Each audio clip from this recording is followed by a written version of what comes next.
All right, guys, welcome into our next segment here on our 2023 FreightWaves Now Year in Review. And we are joined by our FreightWaves founder and CEO, Craig Fuller.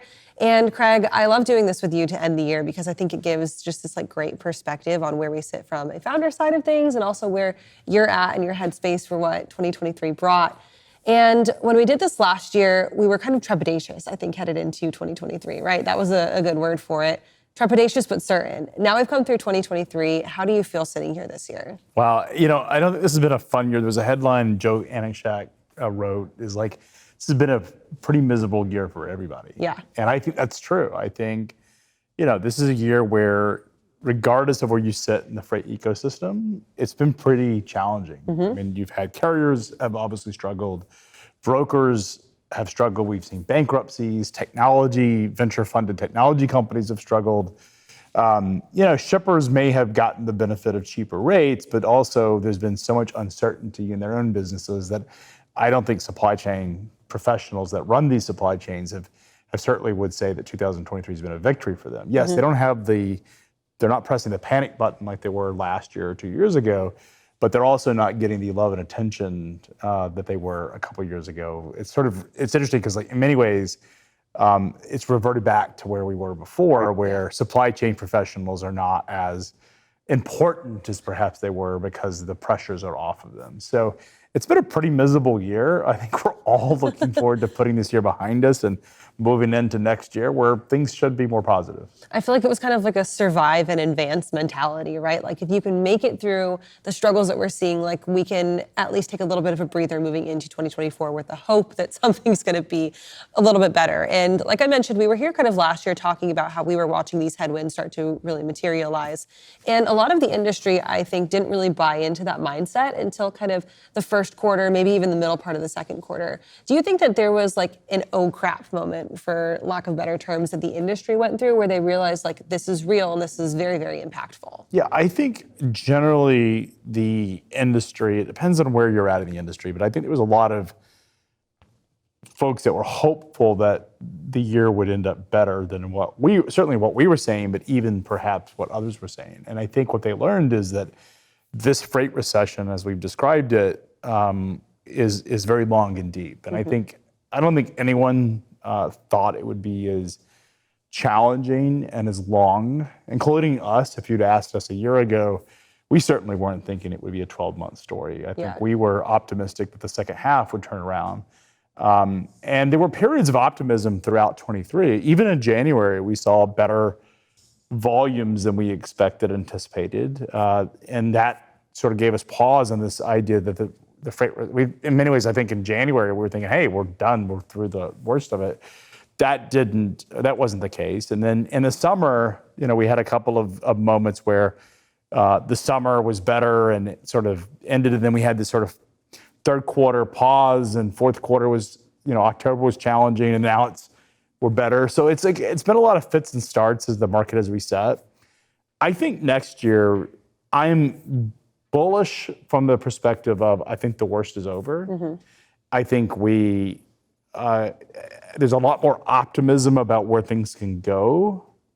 And I think that is certainly encouraging. And what's interesting is where we tend to sit in the cycle, we tend to be earlier on both when things are deteriorating, but also when they're coming back. We tend to just naturally live in sort of an upstream part of the market in terms of our data, in terms of what we're looking at. And I would say that I'm going to sound more optimistic today than most of the market, which is going to be unusual for people that have only known me for 2 years because I've been the big bear. And I would say I'm pretty optimistic about what 24 is going to bring. So you mentioned the fact that supply chain has kind of lost that spotlight effect from where we were put in 2021, 2022. One place where we haven't lost that spotlight, I think, has been from a governmental side of things. We're seeing a lot of regulation come down the pipeline, either from a small committee level, from an FMCSA level, things like that, but also from a big perspective. Biden announced his supply chain resiliency plan at the end of November, and it begs the question, is this relevant and useful going into a big time election year? And do you think it's useful politically? Yeah. And there are some winners. I shouldn't say nobody's won. I mean, we have to talk about labor. Yeah. Because if we don't talk about labor, we've sort of missed the whole point of 2023. Because that was going to be a lot right of the at the conversation. I mean, labor has certainly won. If there has been a party that has won in 23, and if we had, Taylor Swift, one-time person of the year, which I think was a great decision on, and I actually said this months before, is that she should win. Yeah. She has defined 23, and so I think if we had to say there was a story or a type of person that should win the person of the year.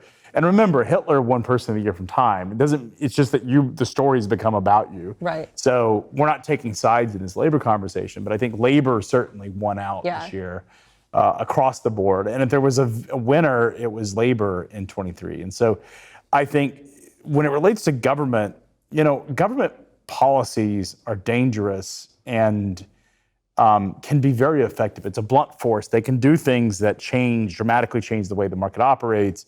A lot of times it's political. This whole task force by the Biden White House feels very politically like he gets to go. I mean, he took credit for lowering container prices and frankly took credit for the freight recession. And I think that was sort of ill-advised. Probably, let's be frank, most of the folks working in White House, even in the White House supply chain task force, are not intimately aware of the conditions of the freight market. They're just not. They don't have the perspective that our industry has. Mm-hmm. And I think they're probably unaware of how significantly impacted a lot of the trucking industry has been and a lot of parts of the freight ecosystem have been because they're looking at lagging data. And I think that's part of the problem is that they're in many ways, it feels like they're living inside their own echo chambers and have sort of missed the whole point of what we've all been talking about. So we got to get the White House as sonar customers. That would be great. But I think more importantly, Kaylee, I think it is certainly true that government has been a factor in 23, but government is always a factor. Yeah.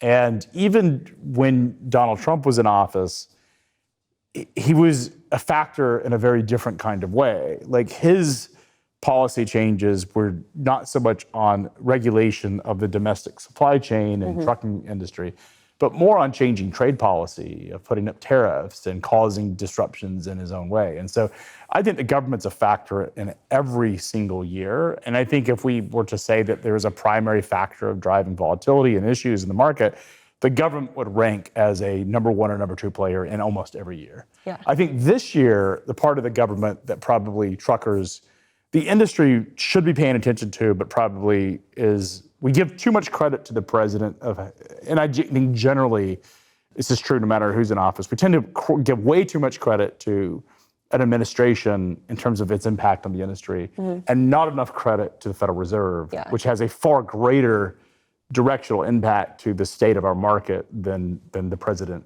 does.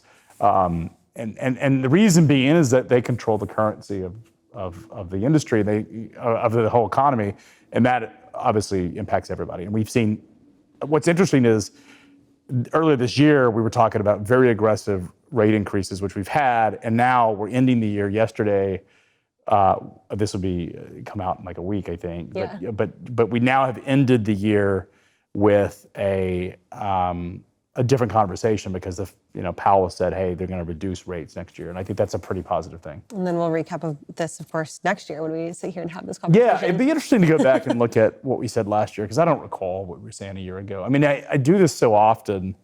We have these conversations so often. I often forget about what I was thinking about at the moment in time. Yeah. Like what was the real sort of thinking a year ago?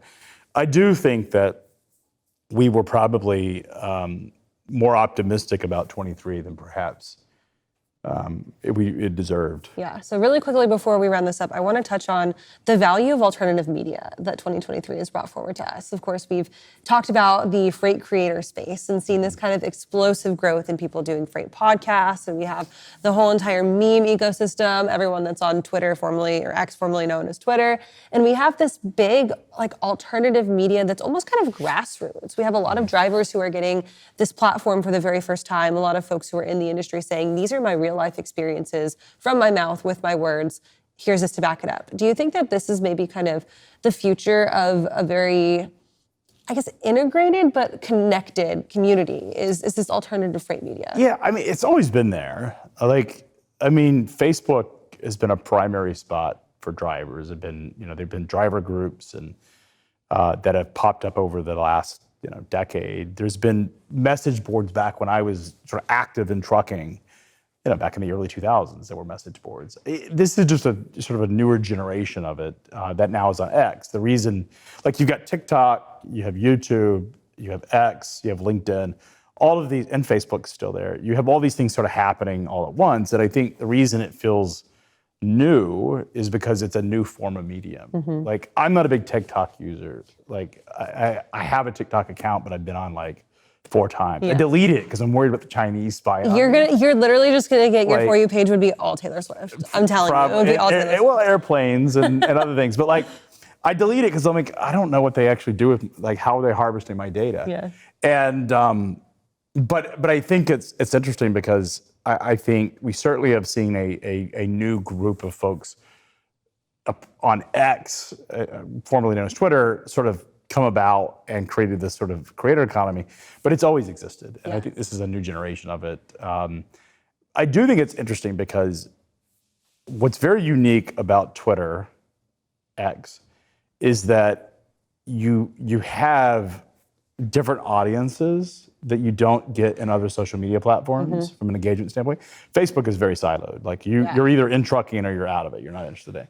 Whereas Twitter is naturally built to bring in these communities that sort of blend. And so you have financial people in FinTwit, Financial X, if you will, and Freight X on this other side of it. And there's a sort of a lot of cross-talking between them. And I think that's what's unique. I love that. And I think it's been interesting to see that evolve and interesting to see how it'll evolve in 2024 as we have our Freight Meme Creator Contest. And we really kind of buy into a little bit of the community that we're building there. For sure, awesome. For sure. I think one last thing that I would say that 23 has reminded us of before we close the book on this year is the venture capital startup world, I think is probably the most important story in terms of innovation and technology. Because we've gone from 2015 to 2022 being this sort of unlimited amount of capital, it felt like, coming into the space, all these innovations and sort of this startup economy really going.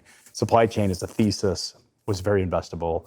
And now we're in 23, headed to 24, and that chapter is closed. Yeah. We saw one of the largest venture capital-backed companies file bankruptcy, which is in Convoy. We've seen there's a lot of stress, a lot of layoffs across the space.